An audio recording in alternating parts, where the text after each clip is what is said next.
Hello, കേരളപ്പിറവിന്റെ തലേ ദിവസം anganwadi teacher വന്നിട്ട് പറഞ്ഞു നാളെ ഇസുവിനിട്ട് അംഗനവാടിക്ക് ചെല്ലാൻ. എന്തോ ഭയങ്കര പരിപാടിയൊക്കെ ഉണ്ട്, പായസവും ലഡു ഒക്കെ ഉണ്ടായിരുന്നു. അപ്പൊ ഇസു പറഞ്ഞു ഇമ്മച്ചി പോയിക്കോളൂ, ഞാനിവിടെ നിന്നോളാം. ഞാൻ തിരിച്ച് വീട്ടിലെത്തില്ല. അപ്പോൾ തന്നെ അംഗനവാടി ടീച്ചർ വിളിക്കുന്നുണ്ട്, മോളെ ഇറങ്ങി ഓടിയ വേണ്ടിട്ട് മോളെ ഞങ്ങളാണ്ട് ആക്കി തരാമെന്ന്. അംഗനവാടി പോകാനുള്ളത് കൊണ്ട് തന്നെ ചോറ് മാത്രം വെച്ച് വെച്ചിട്ടുണ്ടായിരുന്നുള്ളൂ. പിന്നെ അവിടെ കുറച്ച് നേരം ഇരുന്നുകൊണ്ട് തന്നെ കറി ഒന്നും വെക്കാൻ പറ്റിയിട്ടുണ്ടായില്ല. വീട്ടിലേക്ക് കയറി കുറച്ച് കഴിഞ്ഞപ്പോൾ തന്നെ ആൾക്ക് തിരിച്ച് അംഗനവാടിക്ക് തന്നെ പോകണം എന്നുള്ള കരച്ചിലായി. പിന്നെ ആ കരച്ചിലും അതിന്റെ കലാപരിപാടികളൊക്കെ കഴിഞ്ഞ് വന്നപ്പോൾ തന്നെ കറി വെക്കാൻ സമയം ഉണ്ടായില്ല. പിന്നെ ഉച്ചയ്ക്ക് ഒരു 1 മണിയൊക്കെ ആയി. സമയമില്ലാത്തതുകൊണ്ട് തന്നെ ഒരു മുട്ട ചിക്കി ചിങ്ങ ഉണ്ടാക്കാന്ന് വിചാരിച്ച്. അതാകുമ്പോൾ വേറെ കറികൾ ആവശ്യമൊന്നുമില്ല. ഒരു പാൻ വെച്ച് അതിലേക്ക് കുറച്ച് വെളിച്ചെണ്ണ ഒഴിച്ചെടുത്ത് കുറച്ച് കടുകിട്ട് പൊട്ടിച്ച് 2 അല്ലി വെളുത്തുള്ളി ചെറുതാക്കി അരിഞ്ഞിട്ട് കൊടുത്ത് 2 പഴുത്ത തക്കാളിയും ഇട്ട് കൊടുത്ത് പിന്നെ ഒരു പച്ചമുളക് ചെറുതാക്കി അരിഞ്ഞതും കുറച്ച് കറിവേപ്പിലയും കൂടെ ഇട്ട് കൊടുത്തിട്ട് നന്നായി ഇളക്കി കൊടുത്തതിന് ശേഷം അതൊന്ന് അടച്ചു വെച്ച് നന്നായി വേവാൻ വേണ്ടിയിട്ട് അടച്ചു വെച്ച് കൊടുത്ത് അടപ്പ് ഇടക്കൊന്ന് തുറന്നു നോക്കി.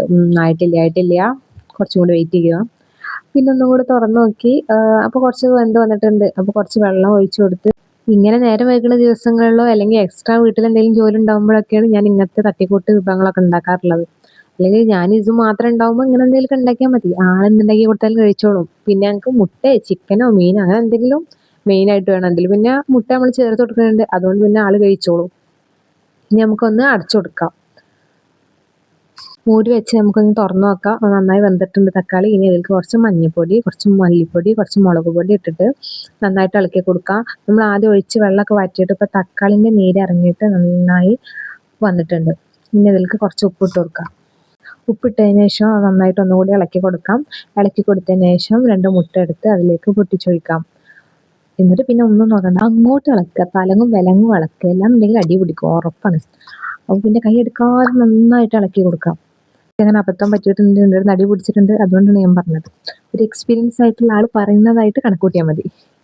പിന്നെ നന്നായി ചിക്കി എടുക്കുക. നമ്മുടെ വളരെ സിമ്പിളായിട്ട് ഈസി ആയിട്ട് തയ്യാറാക്കാൻ പറ്റിയ മുട്ട ചിക്കി ചെയ്യുന്നത് ഇവിടെ റെഡി ആയിട്ടുണ്ട്. ആർക്ക് വേണമെങ്കിലും പരീക്ഷിച്ച് നോക്കാവുന്നതാണ്. നല്ല അടിപൊളി റെസിപ്പിയാണ്. ഇതിലേക്ക് നമ്മൾ കുറച്ച് ചോറും കുറച്ച് മാങ്ങാച്ചാറും കുറച്ച് തൈരൊക്കെ കൂട്ടിയിട്ട്